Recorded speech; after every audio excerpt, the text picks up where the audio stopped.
Hello, ladies and gentlemen. This is your girl Mitzi, and this is Mitzi. Let's think about it. Today, we are thinking about how love is easier than hate. Isn't that a thinker? I have Kate here who's going to help us really think about this so that we can figure out, can I love more than I can hate? That's a real thinker. So, Kate, thank you so much for coming on to my show. Let's just dive right in. When you hear that phrase, what does it make you think about?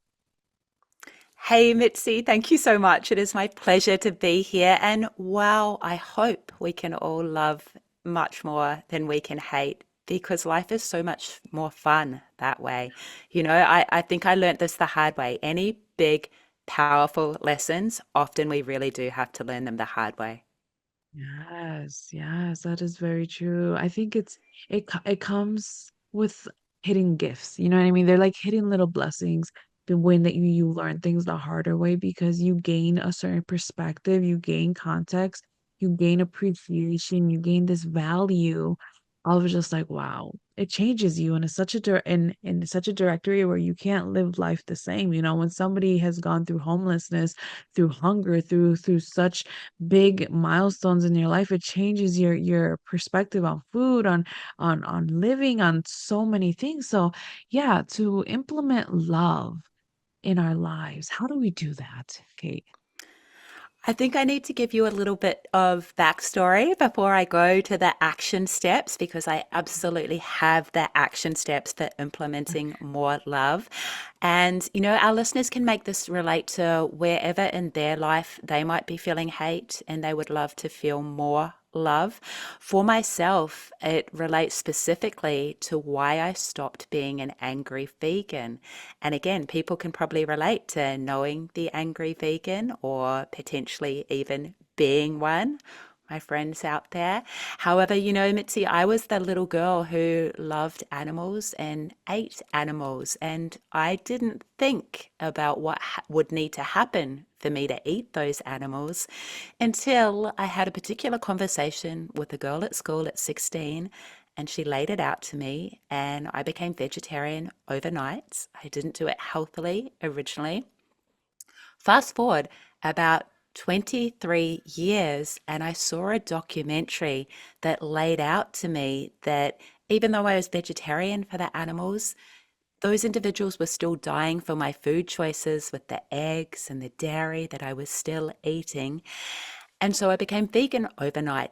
And that's when the anger kicked in because I thought I was making these compassionate choices with the way that I was living. And actually, I found out that I'd been lied to, that we'd all been lied to, that these individuals were still dying. And, I was filled with a lot of anger for those 23 years that I had still been consuming these products. That Yeah. anger built when I had conversations with people that I loved, compassionate, loving people, and I shared the truth that I had learnt, that I was grateful to finally learn, and they didn't change their actions in the same way that I had. Who'd have thought? We all come from different, backgrounds, different beliefs, different Yeah. priorities, different goals. So again, Mitzi, that anger built. I became pretty consumed by that anger. And, I slowly realized that it's not an easy or effective or fun way to live, always being angry and Uh, sad and frustrated, yeah. right?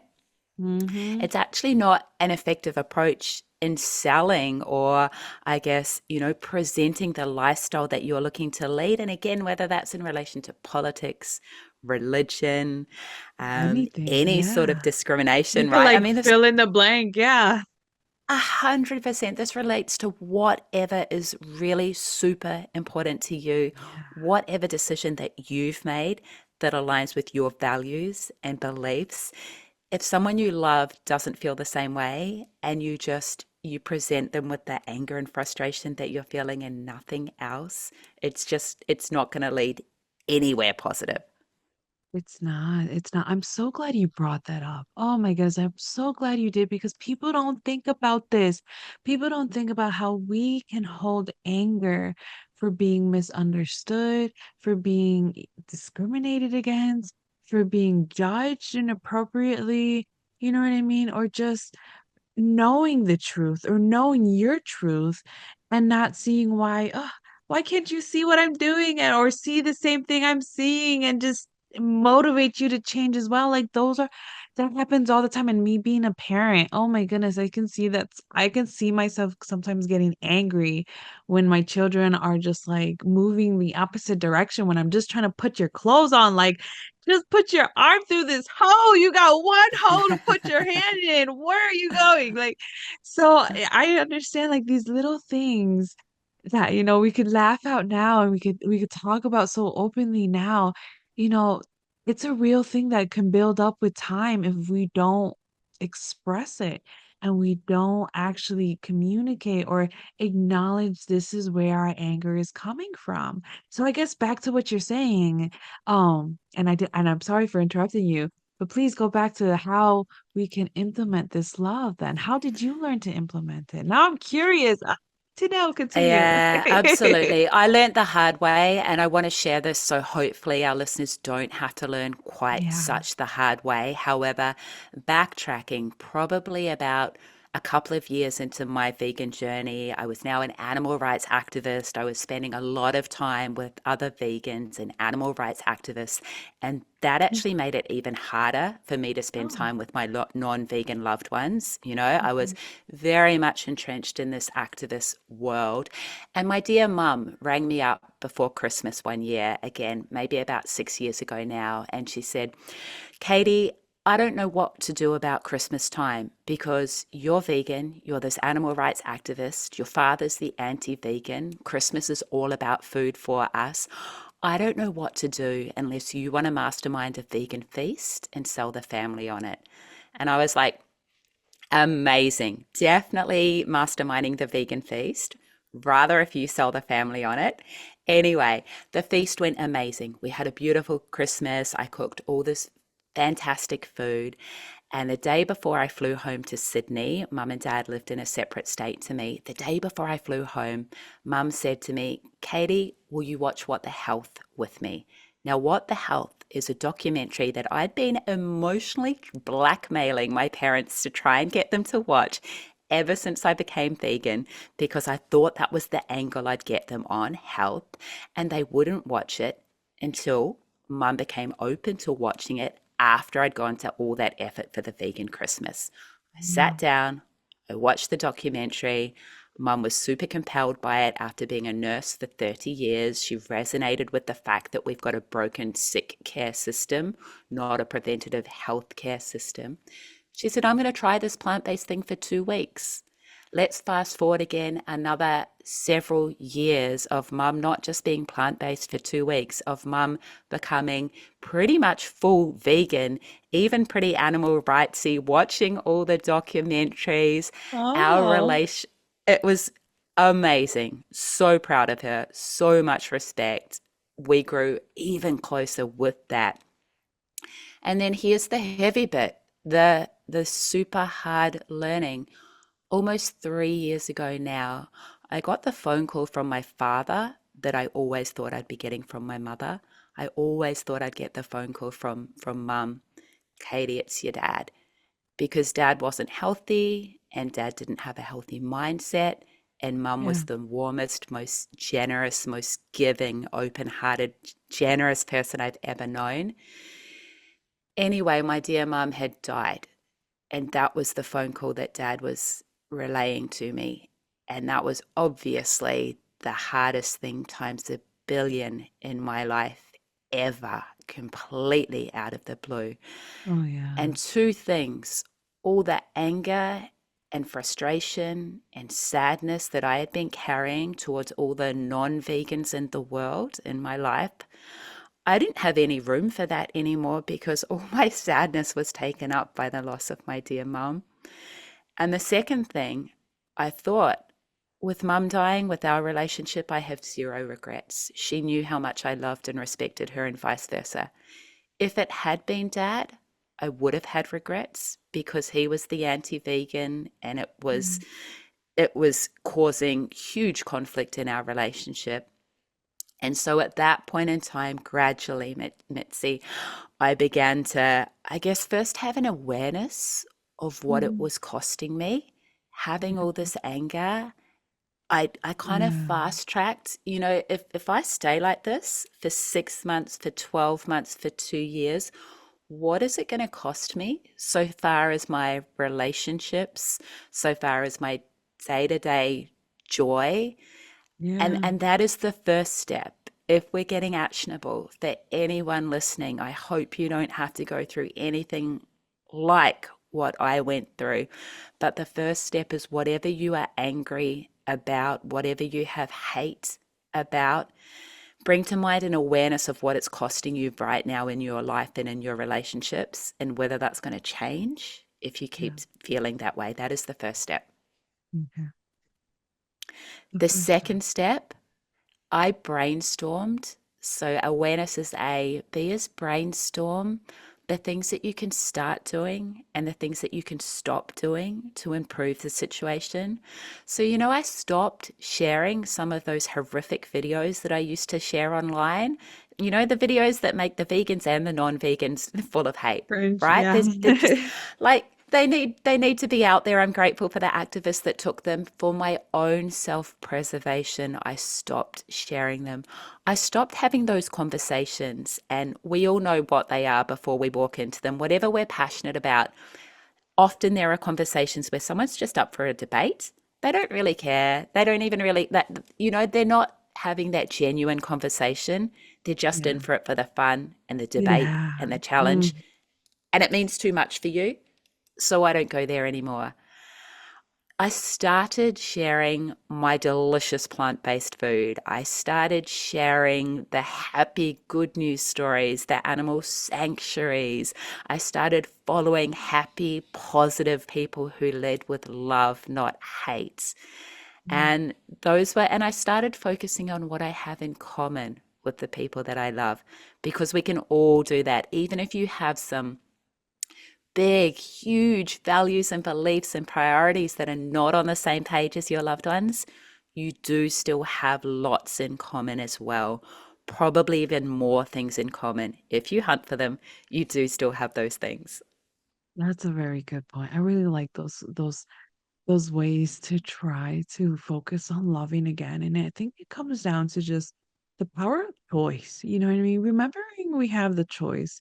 And when you're talking about how you stopped, oh my goodness, that's a powerful statement already. You stopped. You chose to stop and you flipped the switch and you said, you know what? I need more love. And so do more people. So this is what I'm going to do. Show the love, show animal sanctuary, show the progress in health, show the progress in life so that people can focus on the good.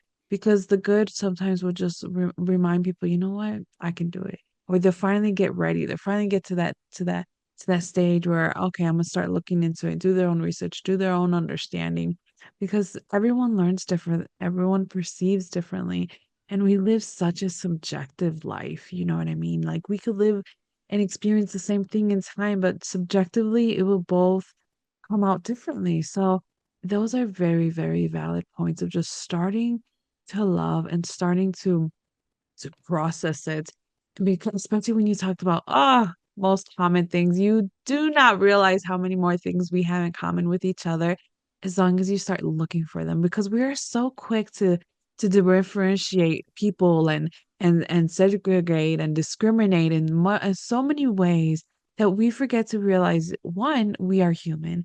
And two, if you go down the list, you can find so many things in common with somebody else, even across the world and it's like, just give yourself that chance, that opportunity, and that is a great thing. So it sounds like does gratitude have another big part in this, in your opinion?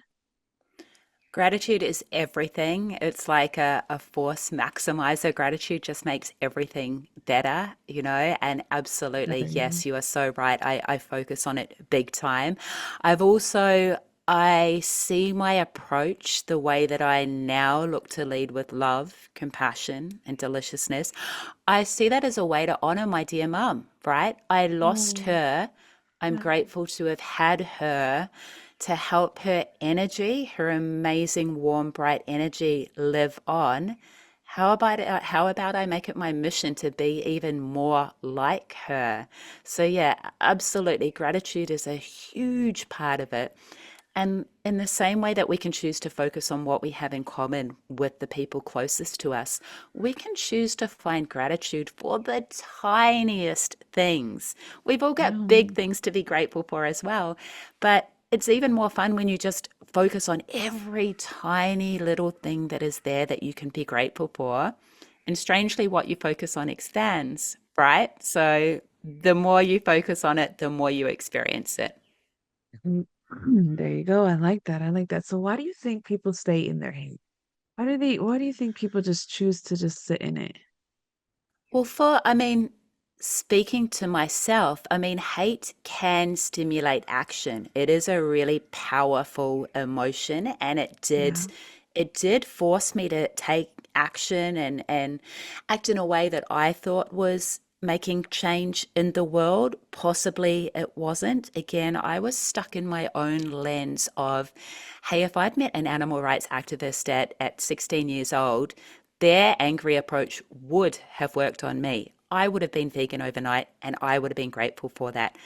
That was like a lack of awareness of how everyone else is in the world, though. I'm probably not the norm. If I want to have a greater impact, I need to approach people where they are at. I need to not just be stuck in my own mindset and what maybe Yeah. feels right and easy to me in the moment. Reacting to your strong hateful emotions, that's actually easy in the moment. It's hard in the long term because of the consequences it brings about. However, it's easy in the moment. It doesn't take much discipline. Calming yourself and having the clarity of thought for what you want to achieve long term, that's harder in the moment. However, it is so much easier long term. And so that's what I remind myself. What is effective long term rather Mhm. than what does my angry little heart want to do right now?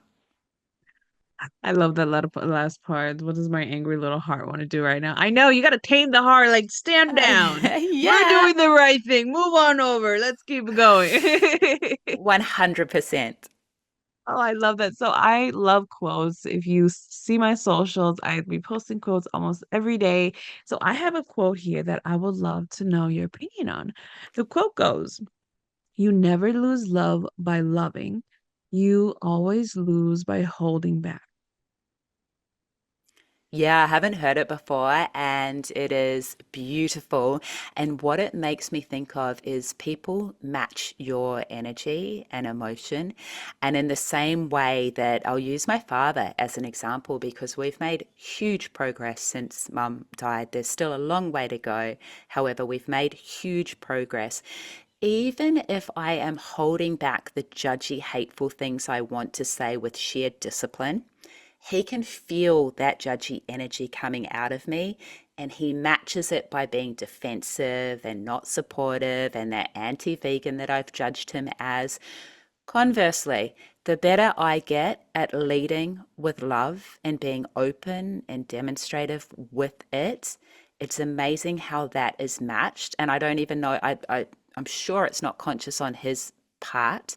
But if I, become super conscious about just being much more generous with the love, if I lead the way, and it's not easy all of the time, but I'm getting better at it. It's amazing how our energy is matched. What we put out there gets reflected back at us. And wow, I want more love reflected back, not more hate. Yes, I love that. And it's true, you really can pick up energies before and you like kind of like brace yourself oh, what am I gonna get into? Oh, let me defend myself. So yes, when you said it, that's the perfect way. So it's just like you gotta remember our words, our tone has such a big impact on what somebody else is gonna receive our words and our tone as. And that's why I strongly believe in the saying that you can say anything as long as you choose the words and your tone wisely because it has a really big impact. So, thank you for this. I'm curious, what is your biggest pet peeve in life then? Oh, I spend my life trying not to focus on the pet peeves. What is the biggest pet peeve? I would say ignorance with volition. So let me explain that. When someone, and again, this could relate to anything, however, Yeah, when someone tells me animals are here for us, not with us, they were created for us to eat, and that's what I'm going to do, that is actually better for me to hear. I feel like it's honest. They're sharing their truth. That's how they feel. I disagree hard. However, that's how that individual feels, and I respect it to a degree. When someone goes, nothing bad happening here, all the animals that I eat lived a happy life and died pain free, and it's all beautiful. And yeah, I'm not going to watch that documentary, but I just know this to be true because it's a convenient truth for me to believe. That's probably my biggest pet peeve because I feel like they're intentionally staying ignorant and they're trying yeah, to sell me on that lie. And I just find yeah. that frustrating. I'd prefer you to just be really upfront with me and say, I don't care about animals. I'm going to eat them. I'm like, Okay. all right. Yeah. Yeah, yeah, I can see that, and that makes sense because there's a lot of people you could literally use that scenario for absolutely A everything, and hundred you know percent. what I mean? So that's absolutely true. The ignorance is sometimes there's a hard fine line because it's like, okay, how ignorant do you really want to claim this? Because you're not allowing yourself to grow. You're not even allowing yourself to just be honest the reason why you are doing something. You're just doing it just to react. You're just doing it just 'cause. And it's just like, where's your intentions? Like, I need people with who have intentions, who have integrity, who have that understanding, who have just that accountability for your actions and your words, you know? So I can most definitely see that. So if you could have a superpower, what would your superpower be? Oh, I've never thought of this one either. Um, the one that comes to mind is I'd love to be able to fly, but let's not go there. That's a cliche. I would love to be able to respond most effectively in any given interaction. I trust that my intention is genuine. And so if I had a superpower where I could just read what would be most effective for an open hearted, loving conversation, and I had the skill to be able to respond with clarity and love in that moment, in that conversation, I think that would be pretty amazing and pretty impactful for good. Yeah, it's funny that you say that because I think somebody else kind of said that too before, but it was more of a Really? clarity. Yeah, where he basically said he wanted to have good clarity and communication skills so that he can clearly clarify what's in his mind and articulate accordingly to a person and communicate that and to allow it to be effective and motivation and a drive for people to go forward, you know, in their life. So I think that's interesting that you're the second person in the same day Amazing. that yeah that said that. So it must be a sign. Clarity and communication, ladies and gentlemen, it's achievable because that would be an achievable superpower because if you practice on it and you work on it, then you can achieve it and then watch down the line, you're like, oh, superpower, check. I'm done. That's funny. Oh, well, this has been such a great conversation, Kate. You have really brought some great points for us to really think about when it comes to love and demonstrating love and putting out love and just being love within yourself as well and just having that compassion within yourself because you know it all starts within you as well. So, what could be some lasting words of wisdom that you can leave us off with to keep on thinking? Oh, I just want to say I am grateful for this opportunity, Mitzi, and the fact that you are open to having these difficult conversations and letting me bring up veganism, which can be quite polarizing.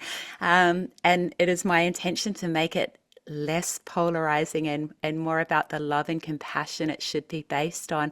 My final words, I would say my go to is always to back yourself 100% so far as your intention is genuine. You know, we've all learned over the past few years that life is uncertain. You Mhm. can't often rely on other people. You certainly can't rely on circumstances. You don't know what's coming tomorrow, let alone next year. You Mhm. can build a certainty of self so that you can become a person that you can rely on, that you can come through for you. And that is what I explain by backing yourself 100%. So that is my final advice for our listeners. Back yourself 100%. There you go. I like that. I like that a lot. And I know I'm perfectly fine speaking about vegan, vegetarian and all that stuff because my mom, her health is right now is kind of declining where she has to change her diet and she's actually going into the vegan route because meat just she cannot tolerate it for not one bit. And she's learning and she's adjusting and I just been trying to support her and just help her not feel like she's should be shunned because sometimes it feels like that, you know, like you're shunned because what you can only eat salad at a party? Like, no. So I always try to find creative ways to include her to make her feel included in parties and get-togethers because at the end of the day, just because your diet may be different than mine at the moment doesn't mean that it's not something that I can't learn from because I don't know if I may come across a certain stage in my life where I can't eat meat anymore. I need to figure out a new way to live. You know, so it's just or just to start implementing something new in your diet is something good. You know what I mean? Vegetables are good for our soul. There's so been so many studies. We can literally go out and have a whole new podcast episode just on vegetarian. To be honest, we're gonna probably have an excuse to bring you back just to talk about this more topic in hand because it is so amazing to really think about it when you really start diving into it. So let's not get deep into it. Ladies and gentlemen, if you guys want to know more about Kate and all that she has to offer the world so that you can keep on thinking, check her out. I have her beautiful photo on my website along with her website. Just click right there and you can have all the access so that you can continue on thinking. So with that being said, be safe, y'all. Bye.